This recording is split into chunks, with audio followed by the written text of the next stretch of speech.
Hello, everyone. Welcome to the Hormone Helper podcast. I'm Coach Andrew, your hormone helper from Fit for All Fitness. I personally coach over 1,600 men and women to help better understand their hormones so they can lose weight and get their metabolism back on track. With this podcast, you're going to hear from me and my special guests about everything from metabolism to thyroid to weight loss. And we even talk a little bit of sexy time as we chat to spread more knowledge thick like butter on your hormones. If you're ready to learn, I'm ready to share, so let's do this. And we're into the next episode of today's podcast. This week's podcast. Who knows where we are? I believe we are on 31, which is really exciting. One thing that I will say is for those of you who are regularly downloading the podcast episodes every Monday, you'll see that sometimes there's a podcast episode that is not out on Monday. Maybe it's out during the week, or maybe there is a skipped week. And my intention was to kind of do this every single week. And this actually kind of ties into what I want to talk about today. And that topic is about forced action versus inspired action. It's something that I'm coming across with a lot of our clients when they first sign on with us to be able to start their health and their wellness journey. But most importantly, I also see this with friends and family doing certain transitions in their life that are finding these really hard sticking points. And they're always coming to me like, why is it that you never seem to feel stuck? And the reality is I do have tons of moments in my life where I feel stuck all the time. I think the difference is that I choose to go through a place of inspired action always, which is why even though I set intentions for what I want to do, sometimes I don't do them, or sometimes I will wait to do certain things, like, for example, this podcast episode, when I feel inspired to do it. Because there's a difference between forcing your action and inspired action. And I'm going to give some examples, but I want to talk about essentially the podcast here. So going through the podcast, my intention was to basically release content every single week because I am a big fan of consistency. Just like I preach consistency with our group coaching and with our programs, I want to be consistent with all of you in the way that you're receiving the information and you're learning new things. That being said, I am never ever going to force an action that feels uncomfortable for me. You'll find a lot of podcasts out there that you will listen to a great episode, and then there's like 2 or 3 in a row that are just really crappy. And it's not that their content was any less or any more, was any better or any worse. The thing is people's headspaces, their mindsets, and the challenges that they are going through before they film that podcast really dictate the quality or the message at which is sent out to the world and for what people to listen to. So when I'm doing all of my podcast episodes, none of this stuff is scripted. I have a few different topics that I want to talk about. I have some set points that I want to make sure that I go through, but ultimately it's really about making sure that I give a clear message across and that it is useful to all of you. I'm never just going to post a podcast episode to create something that's not beneficial to you or that isn't going to be able to light someone up in the way that it normally should. That doesn't mean that I'm not going to post ever or that I will erase content because I'm going to show you my truest self. But what that does mean is if I feel like I'm forcing an episode or if I feel like I'm forcing a topic just because I think it's going to be another thing and I've got to make a podcast episode for Monday, I'm just not going to do that. And by showing up this way, I do this really in all aspects of my life. So I do this with my networking. I do this with communication between clients. And with that doesn't mean that I choose not to show up sometimes. What that means is when I show up in my 100% chance of form, and I choose when I show up, which is why this podcast is being later, if that makes sense. It makes sense to me, but hopefully you guys are understanding what I'm saying. So with me and with this forced action, there are a lot of people who have this innate sense of urgency that continues to build and build and build to the point where they just feel that they have to do something whether it's because someone else tells them to do it or whether it's something in their life has pushed them to make a decision or do something, and they become reactive.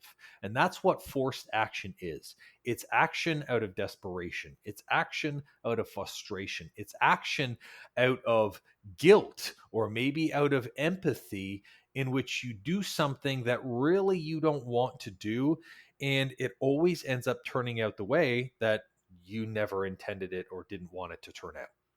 So rather than, again, using this podcast as an example, rather than putting out a piece of content that wasn't going to benefit you, didn't lay a good message across, wasn't going to be something that actually inspired you or made you learn, I chose not to.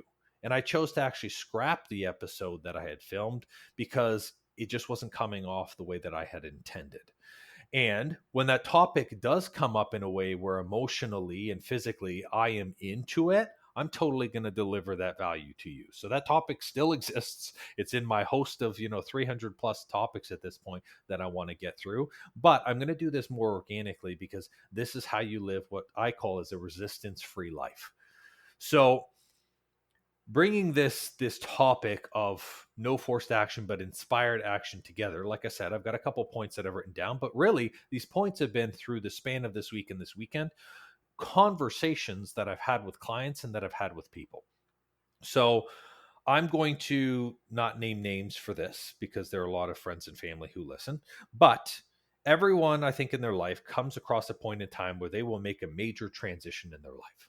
So whether it is someone goes through the loss of a relationship, maybe you didn't get or you didn't get a certain job position that you were aiming for, or maybe you lost your job, or maybe you're having a hard time with your partner. There's always some type of an emotional struggle combined with things that you're already having a hard time with. So maybe you're struggling with your weight. Maybe you're always feeling chronically fatigued. Maybe you're having a hard time with digestive issues. These things combine with a lot of other triggers that are still unaddressed with your life that then come to a head and make you get into this moment where you say, I just have to do something right now. And I will say, any action period is better than no action at all. No action at all means you stay in the same place. However, it's very important that we don't force our actions. So, for example, you're boiling up all of these emotions to a head and you're like, you know what? I'm just going to go. I'm going to have this conversation with the person. You don't plan it. You don't think it through. You just go in, you absolutely attack it. And what happens is they get hurt, you get hurt. Now you feel worse, and your forced action, the action that you forced and compelled yourself to do, didn't come out the way that you intended, which was a way of positivity, a way of fun, a way of clarity, also a way of success in doing something right. And now you feel like a piece of crap and you're like, oh, this is what happens when I go and I do things without knowing. Now, this also comes down to, in your health, into tools.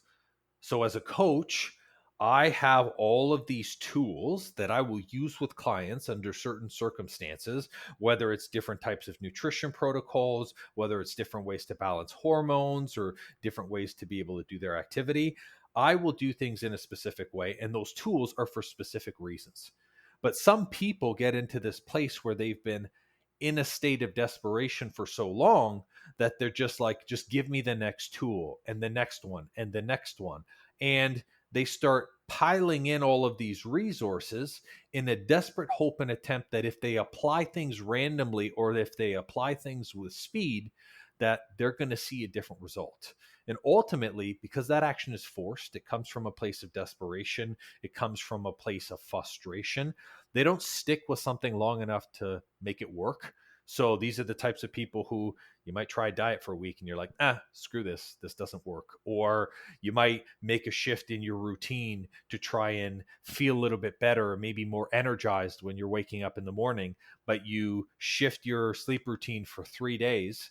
You've been sleep deprived for 3 years and you're like, oh, I don't get it, I'm still tired. And then your old habits set in. Forced action is basically a reaction. And this is what I tell our clients all the time. When you do something that is forced, that is coming out of a sense of negativity, any negativity level whatsoever, you're in a reactive state. And our bodies, our minds, our emotions, we have coping mechanisms that are automated that we are doing right now to basically deal with that automatic state.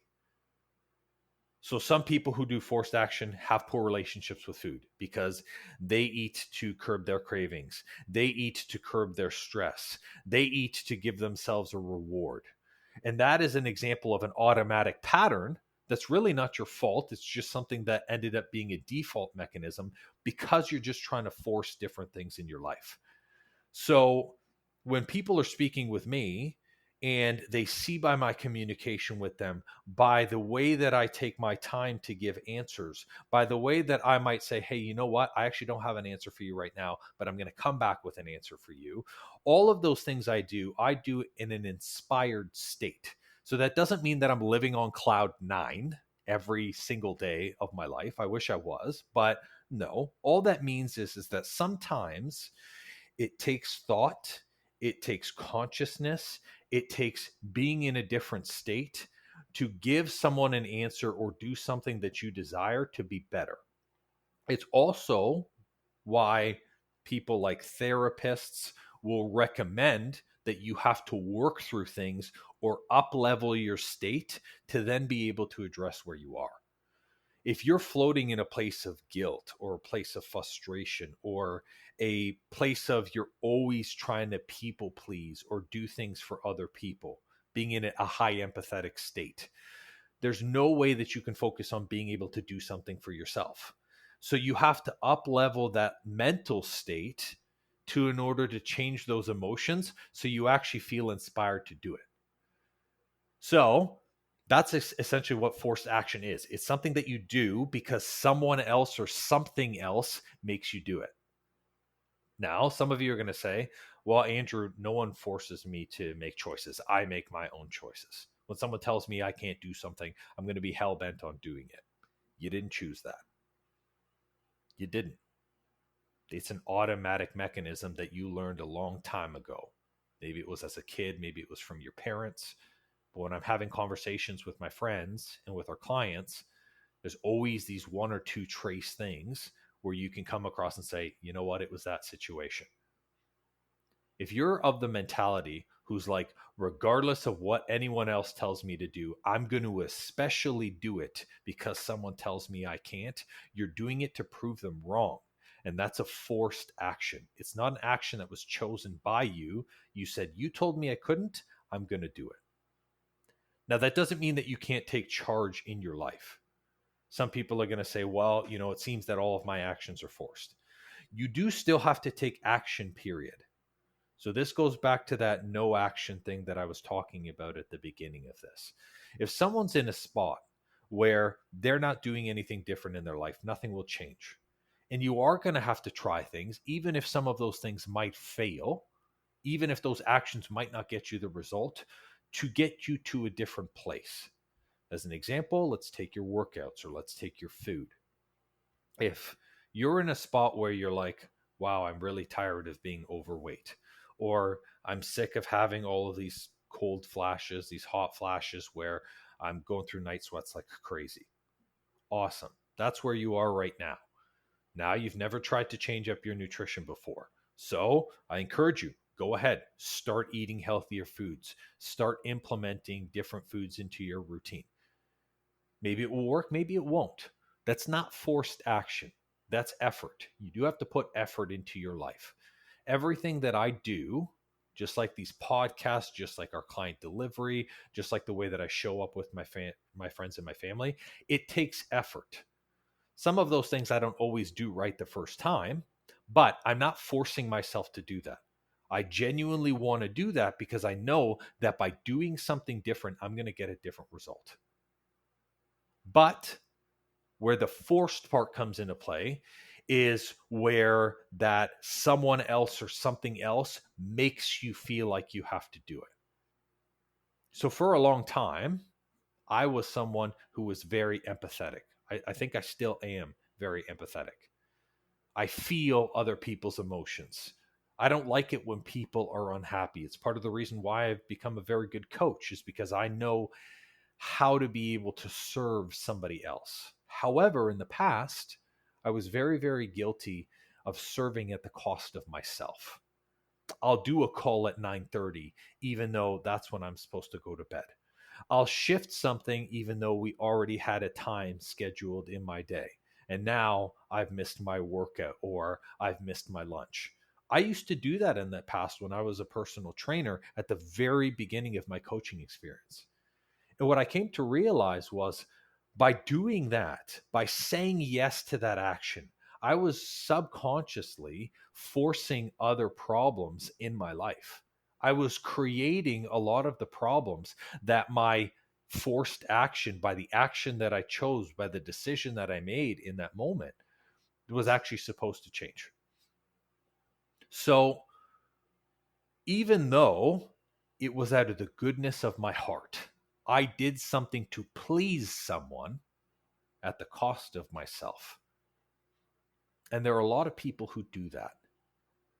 Maybe you serve other people because you want to be liked, or maybe you are communicating with other people because it's just something that maybe you want more friends, or maybe you want to try doing something different. That's fine. But where forced action, where essentially action ends and becomes forced, is where it is at the cost of you or your boundaries. This is where forced action doesn't work. So let's talk about inspired action. Inspired action is when you do something because you feel the strong inner urge to do it, like having a gut feeling. So it's not just a small action step, it's really like we'll call it like a quantum leap towards your dream or that goal or a certain thing that you want to do. So I try to operate always out of inspired action. When I have a strong conversation with a client and I'm like, wow, you know what? We're talking a lot about forcing action. That gives me a strong inner urge to then hop on a podcast and film it, in which I'm in total alignment of the message. Everything feels right. I've reiterated the message, and it is something that benefits the person who's listening.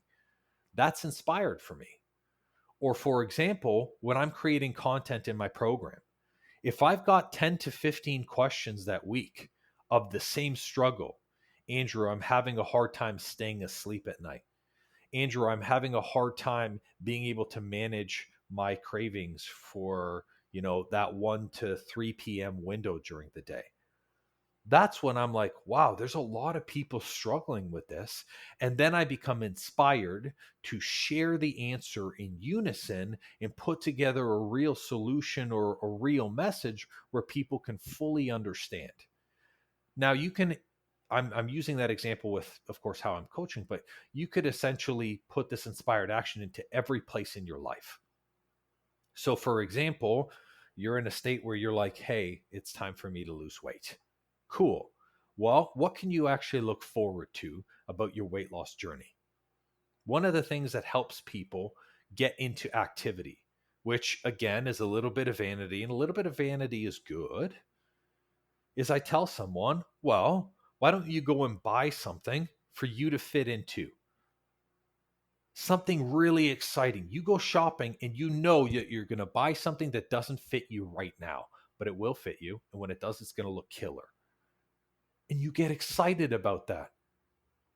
The inspiration of going shopping, the inspiration of buying something, to look forward to doing that.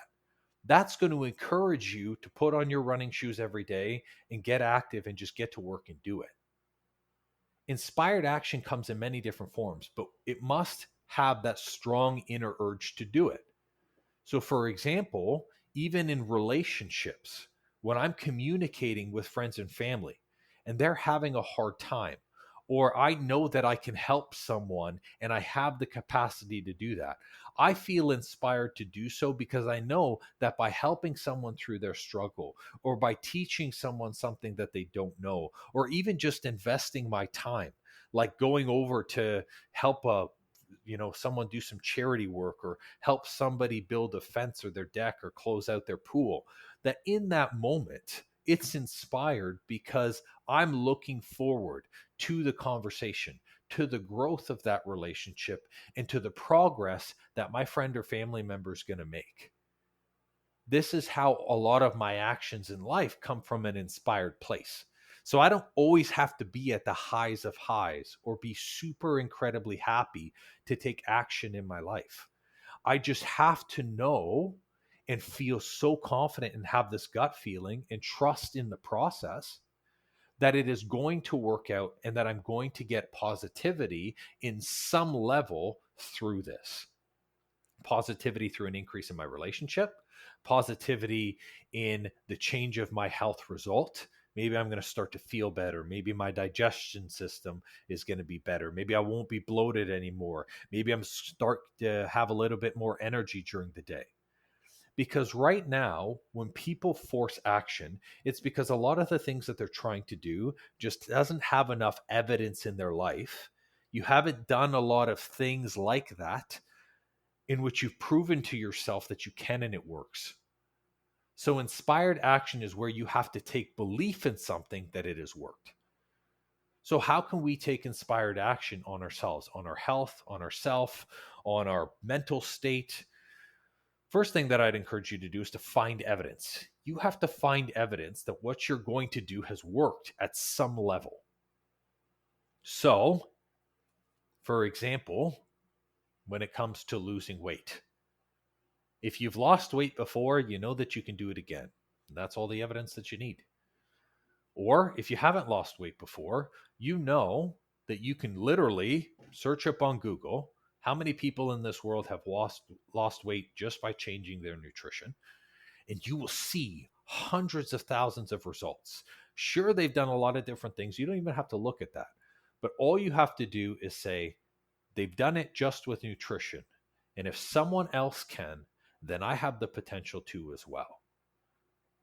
Finding that evidence externally within our circumstances allows us to internally believe that it is possible. Because any action you make, whether inspired or forced, if you believe it is not possible, it will not work for you. It will not work for you. These are the type of people who are like, I don't get it. Regardless of what relationship I go into, they just never work. It's because you go into them subconsciously never believing that they will work. Or the people changing their nutrition, who are hopping from diet to diet to diet, or as a coach are like, give me 15 different tools. And I'm like, you don't need 15 different tools. You need to use the first nutrition protocol that I did for you, and you need to do it moving forward for the rest of your life, just consistently. You know, one of the things I tell clients is a lot of the tools I teach are not new. I'd like to pretend that they are, but they're not. They're not new. A lot of the knowledge has been out there for a very long time. Now, I could attract more people or get more people excited by those tools by putting a brand new wrapper on it, calling it a different name, calling it a shred program, doing something at which when someone looks at it, they are appealed by their empathy, by their guilt, by their emotions, and it sucks them in. I could totally do that. But the thing is that wouldn't be inspiring for me. I would feel very disingenuous with that, and I wouldn't be able to teach it in a way that it would be in alignment with me. I would have to force myself to do that. It's also why I don't post every day on social media. My wife does because she genuinely loves it. Every single day, she's on fire and she loves sharing her content that way. But I don't. I straight up hate it. I don't believe that people need to hear me every single day. And if people want to hear me every single day, this is what the podcast is for. Because I like this in a podcast form, not in social media form. So all the things that I post or all the things that I do from an inspired state. So we got to find that evidence. Now, once we find the evidence, so this is actually going to give us the belief to do it. Okay. You must develop the strong inner urge to do it. And this is finding your why. I can't tell you how many people come to me as a coach and they're like, Andrew, I just want to lose weight so bad. I'm so desperate. And I'm like, okay, cool. Why is this important to you? oh, I just need to get it done. That's not going to be enough. Any type of dream that you have or goal that you have, if it's just backed because someone else told you to do it, or because you felt uncomfortable in front of people because you didn't do it, or because you just thought it was going to be a checkbox on your list, it'll never happen for you. You could, as a matter of fact, I'm going to give you a secret right now. Listen in. As a matter of fact, you could not change anything about what you're doing. Okay, listen to this. You could not change anything about what you're doing right now, none of your actions. If you were to just change your headspace and find your why on your goal, things would start to change even though you weren't doing anything differently. Because what we focus on expands. What we point our finger at, that's just the direction that we go. And all we have to do is recognize that through a powerful why, because that why keeps you coming back to the direction that you need to go. I have a why, a very strong why for being a coach. I have a why for being a partner, a very good partner. I have a why for being in a networking group, and it's a very strong one. I have a why for building good quality relationships with my family and with my friends. And those whys are all different. Some of them are because I want to be able to leave an impact bigger than myself. Some of them are because for a very long time, nobody gave me answers. And I actually want to give real answers to people, answers that people can use, even if they don't use me as a coach in the future. A lot of those things that I implement, I have a very strong why for, and I'm unwavering in that. It's absolutely rooted in my beliefs as a human being. It's rooted in who I'm choosing to be, and it's rooted in my happiness. And that's what keeps me inspired to do it. So, even if I might not know the right action to take, even if I'm not sure if my action is going to work, or even if I only have one or two things worth of evidence or proof that this might be possible, I genuinely believe that I can do it. And this is where things in my life just work out. They just do. And that frustrates a lot of people. And I feel like there's a lot of people out there who either have a lot of money or who have great health success, or maybe they have the body that you want, that they don't share. It's a combination of hard work and the action. Of course, you have to make changes in your life. Okay. But you can't force those changes. You must be patient, and you must genuinely believe that you can do it. So, a lot of times, which is funny that it works this way, when people work with me as a coach, when they hire me on, they've done it because they innately have a strong inner urge to do it, and they're just forcing action. And what I do is I show people, here's the tools that you can do. Here's the changes in your nutrition we're going to make. Here's how we're going to be able to balance your hormones sustainably. But most importantly, I'm going to keep you doing this in an inspired way. And as our clients do things and they're like, wow, I made this change and now I lost 6 pounds this week. Wow, I made this change and now for the first time in 6 years, I haven't been bloated once. Wow, I made this change and like my skin is getting better, or this, or I'm actually able to fit into a piece of clothing.